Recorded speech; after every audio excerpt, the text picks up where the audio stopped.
What's up, KAG? May 100,000 pesos ka ngayon. Pipili ka ba ng steady rewards sa excess staking o all-in ka sa RON na posibleng mas malakas ang galaw sa bull run? Kung mali ang pili mo ngayon, baka 2 years ka magsisi. Pag-usapan natin. Let's go! Alam mo, ang pinaka-common na tanong ngayon sa Axie ecosystem, hindi na kung babalik pa ba sa hype. Ang tanong na ngayon, saan ba talaga dapat mag-invest? Sa pag-stake ng AXS o sa pag-hold ng RON? At hindi ito simpleng tanong, kasi magkaiba ang laro ng dalawang ito. Kung beginner ka sa market, huwag kang ma-intimidate.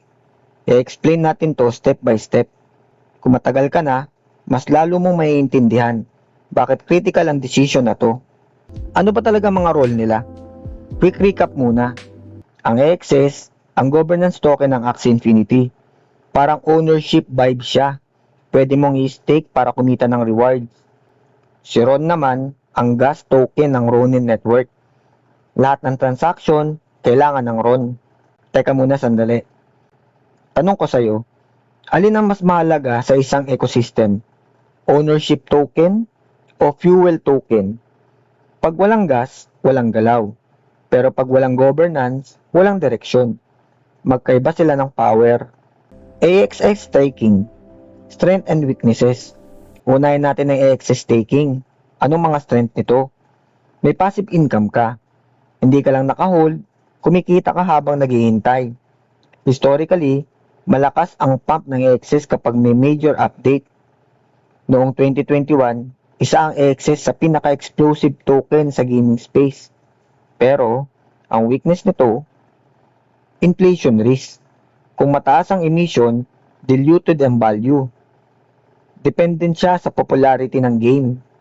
Kapag bumagal ang player growth, bumababa ang demand. Real talk lang ha. Kung ang thesis mo ay babalik sa 2021 levels ang Axie, delikado yan. Kung wala kang solid evidence. Market ngayon, mas matured na. Hindi na basta hype lang. RON, strength and weaknesses. Ngayon, sa RON naman tayo. Anong mga strength nito? Siya ang backbone ng ecosystem. Habang dumadami ang game sa Ronin, mas tumataas ang usage. Mas may narrative siya as infrastructure token. Ang difference kasi, ang AXS, game success dependent. Ang RON, ecosystem expansion dependent. At mas scalable ang ecosystem kaysa sa iisang game lang. Ang mga weaknesses nito, mas volatile. Walang guaranteed staking rewards kung simpleng hold lang.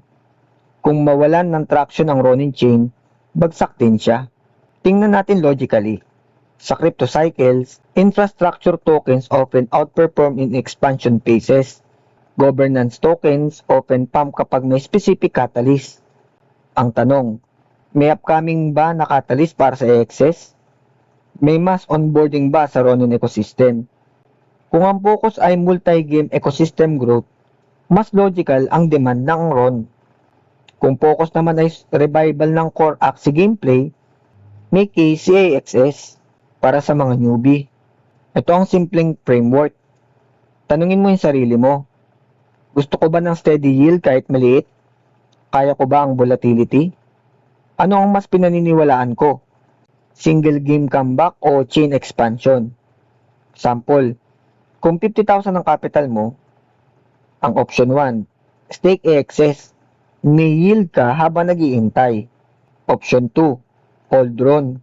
Walang yield pero higher upside kung ecosystem mag-boom.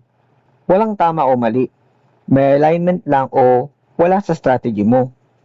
Kung ako ang tatanungin mo, mas interesado ako sa RON long term kung ang thesis ay expansion ng Ronin beyond Axie. Pero hindi ibig sabihin, trash ang AXS. Kung may malaking gameplay update na magdala ng new player wave, pwedeng maunang gumalaw si AXS. Ang problema lang, mas mahirap i-predict ang game hype kaysa chain usage growth. Worst case scenario, hindi bumalik ang hype ng Axie, hindi rin mag-scale aggressively ang RON. Parehong sideways for 2 years. Kaya critical ang tanong, may ibang opportunity cost ka ba? Baka kasi may mas magandang asset sa labas ng ecosystem. Huwag tayong masyadong loyal sa isang narrative. Market, hindi yan loyal.